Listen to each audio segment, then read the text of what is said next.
Three things just happened in the same news cycle, and together they tell you everything you need to know about where Caitlin Clark really stands right now. Not where the talking heads on cable say she stands, not where the internal politics of one franchise might suggest she stands, where she actually stands in the basketball world, in the commercial world, and in the culture at large.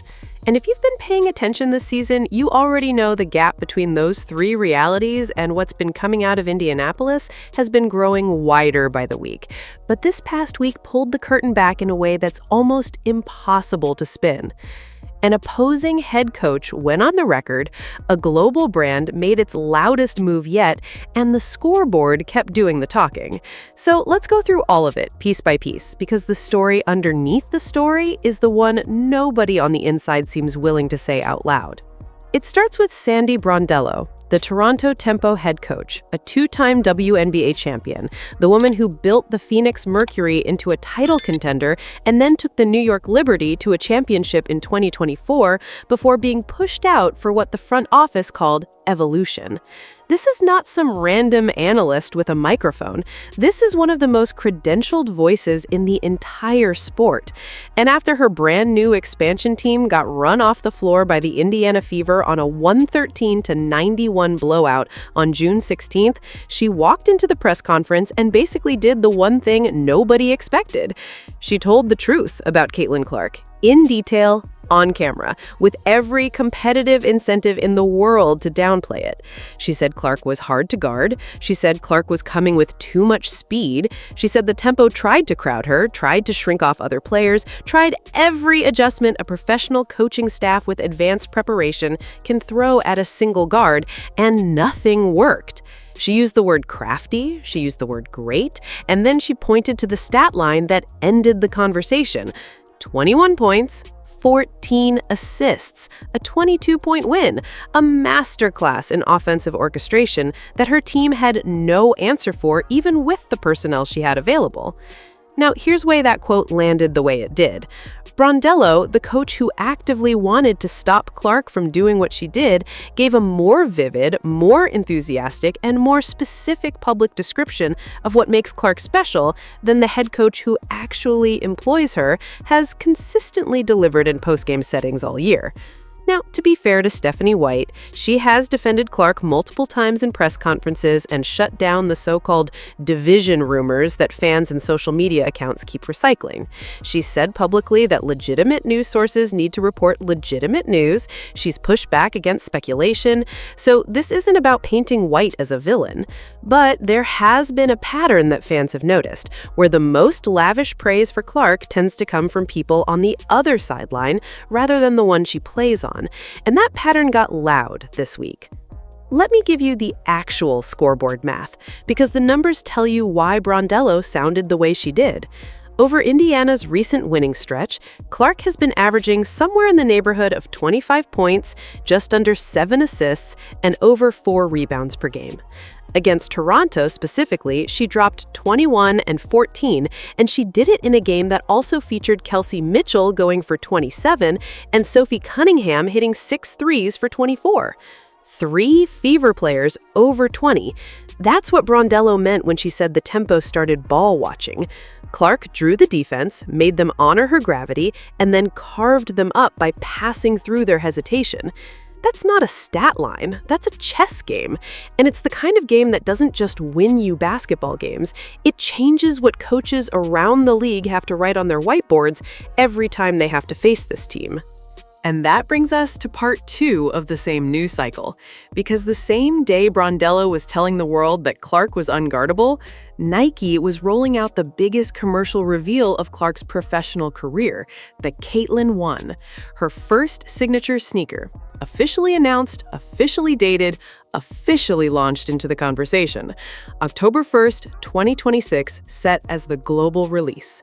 Priced at $140 for adults, $115 for big kids, $105 for little kids. A full size run, which itself tells you Nike is treating this like a flagship launch and not a niche one-off. And the reveal itself was so deliberately staged, it deserves its own breakdown. Clark walked into the arena ahead of the Toronto game in a vintage Alexander McQueen blue bodysuit, and on her wrist was a beaded friendship bracelet that read, "Caitlin won," with the date 10/01/26. When reporters asked her about it pregame, she just smiled and said, "Mark your calendars."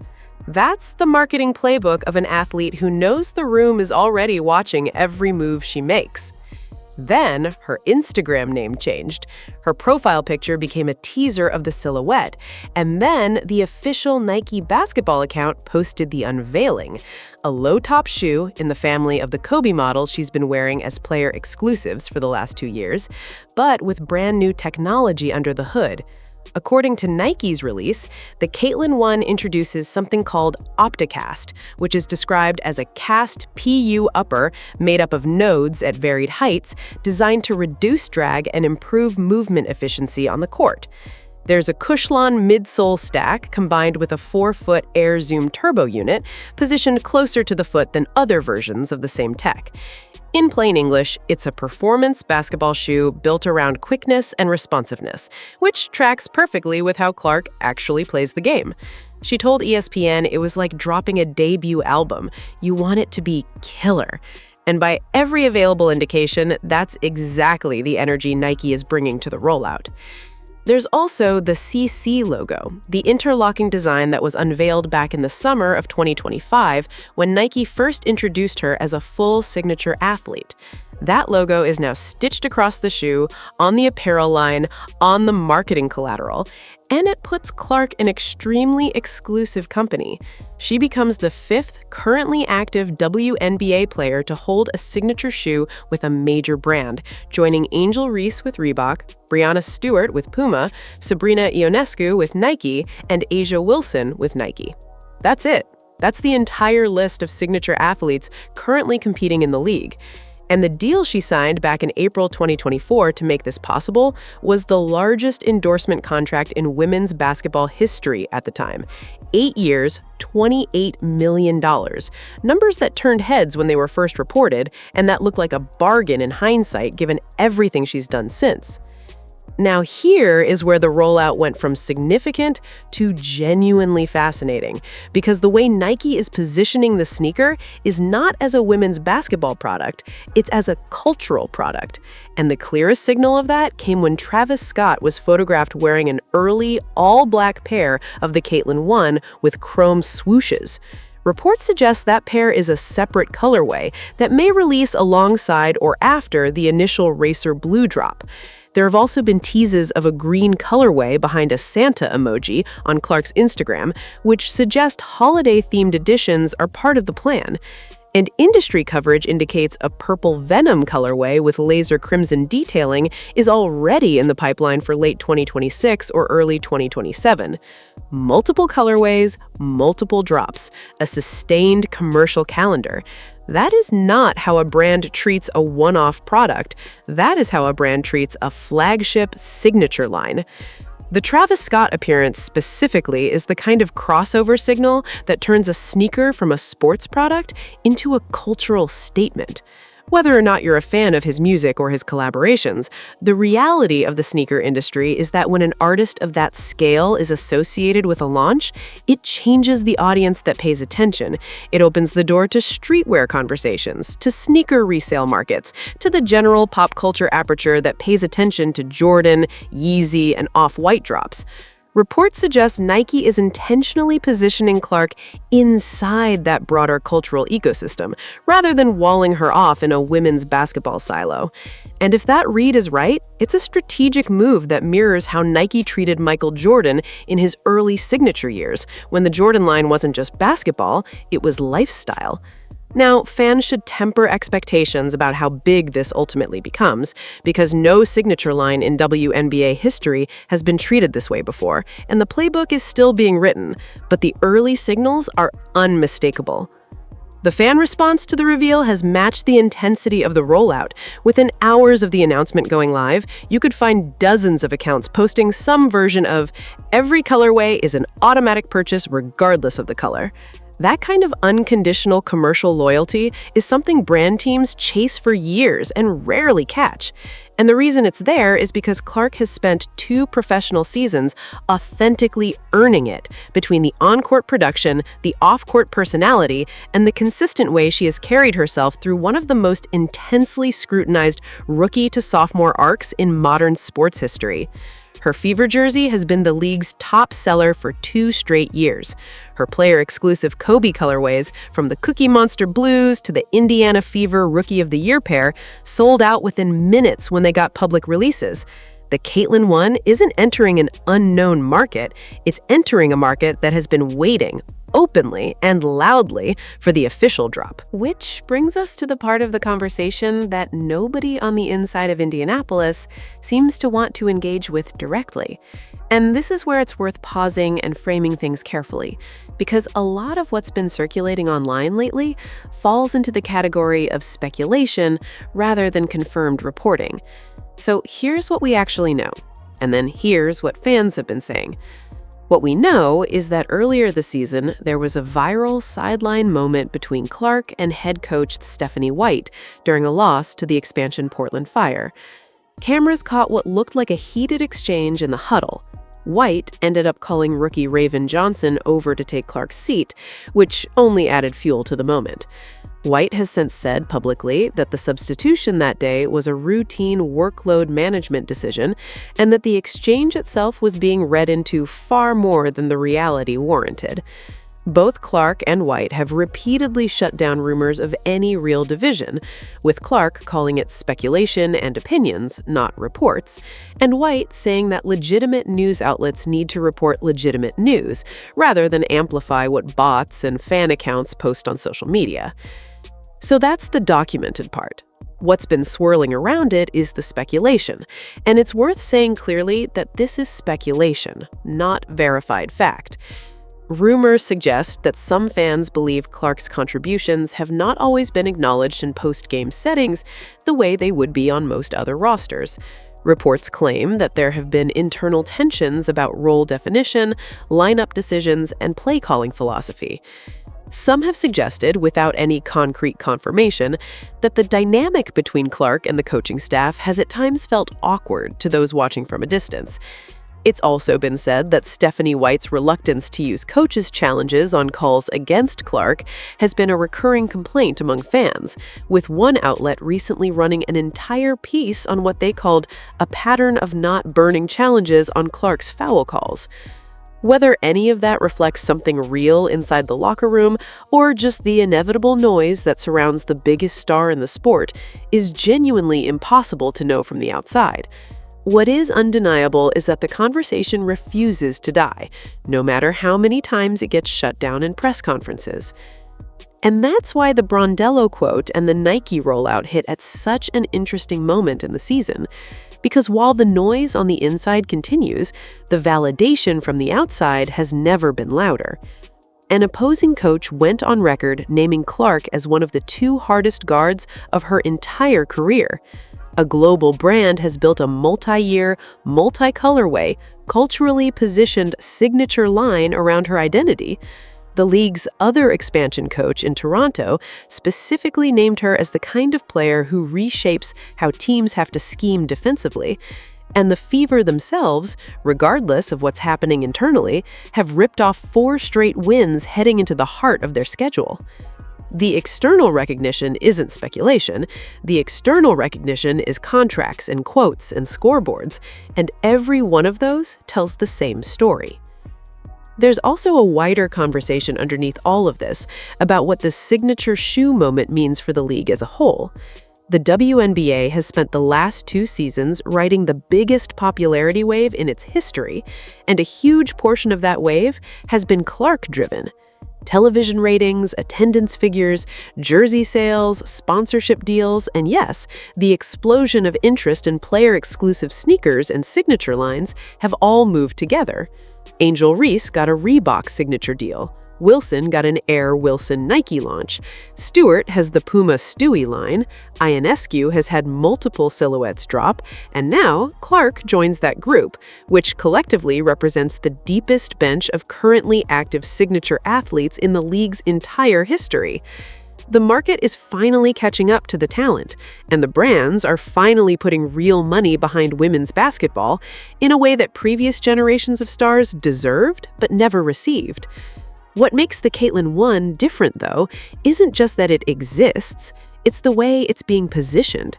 Multiple colorways, a holiday calendar, celebrity tie-ins, premium technology, a full family size run that includes kids' sizes, priced for parents who want their daughters and sons to have access. That breadth signals that Nike is not building this product for one demographic, they're building it for everyone. And the broader cultural read is that women's basketball has reached the point where a signature line can be marketed as mainstream rather than as a specialty product. That's a tectonic shift, and it didn't happen by accident. It happened because Clark, along with the generation of stars around her, have generated enough commercial gravity to bend the entire sports apparel industry's calendar around their drops. Now, none of this is to say Clark's career is somehow without challenges going forward. The opposite is true. The bar has never been higher. The expectations are immense. There are real basketball questions about how the Fever build their roster around her, about how their coaching staff continue to evolve their offensive system, about how she navigates the inevitable physical wear of a high-usage point guard role. There's the ongoing officiating frustration that has played out across multiple seasons and that her own head coach has publicly ranted about. There's the sophomore season injuries that limited her to just 13 games in 2025 and that the franchise has to manage proactively in 2026. There's the looming question of what happens when the Fever's roster construction either does or doesn't deliver a deep playoff run. None of those questions get easier just because the external validation is louder. If anything, the louder the validation, the heavier the expectations. But what this week made undeniable is that the basketball world, the commercial world, and the broader cultural world have all reached the same conclusion about who Caitlin Clark is. Sandy Brondello said it from one sideline, the Caitlin 1 said it from a Nike SNKRS app, the 4-game winning streak said it from the scoreboard, the 14-assist masterclass said it from the box score, and the fan response, both to the sneaker reveal and to the on-court performance, said it from every social platform where people gather to talk about the sport. The only place where the message has felt complicated, where the signal has felt mixed, where the public communication has felt at times oddly muted, is inside the organization that employs her. And fans have noticed. Whether that gap is real or perceived, whether it's a product of personality, philosophy, or media training, whether it gets resolved quietly or becomes the defining storyline of the back half of this season, will be one of the most important things to watch over the coming weeks. Here's what's worth sitting with as we close this out. Caitlin Clark is 24 years old. She is in the middle of her second professional season. She is already the highest-paid endorsement athlete in women's basketball history. She has just had the most credentialed opposing coach in the league publicly call her one of the 2 hardest players ever to defend. She has been the engine of a 4-game winning streak that has reshaped Indiana's playoff outlook, and she has done all of this while navigating an internal environment that, by her own teammates' admission, has not been entirely smooth. The fact that she's still producing at this level, under that level of scrutiny, is in itself the story, not the noise, not the speculation, the production. So when October 1st arrives and the Caitlin 1 finally drops in the racer blue colorway with the chrome swooshes and the Opticast upper and the CC logo stitched on the heel, it won't just be a sneaker release, it will be the official commercial confirmation of a moment that the rest of the basketball world has already recognized. The question isn't whether Clark has arrived. She arrived a long time ago. The question is whether the organization around her, the coaching staff above her, and the league at large is ready to honor that arrival in the consistent, unmistakable, day-after-day way that the moment now demands. Brondello said it in a press conference, Nike said it with a shoe, the scoreboard said it with 4 straight wins. The next move belongs to everyone else, and how they respond is going to define a lot more than just one player's career. It might define what this entire era of the sport ends up looking like when we tell the story years from now.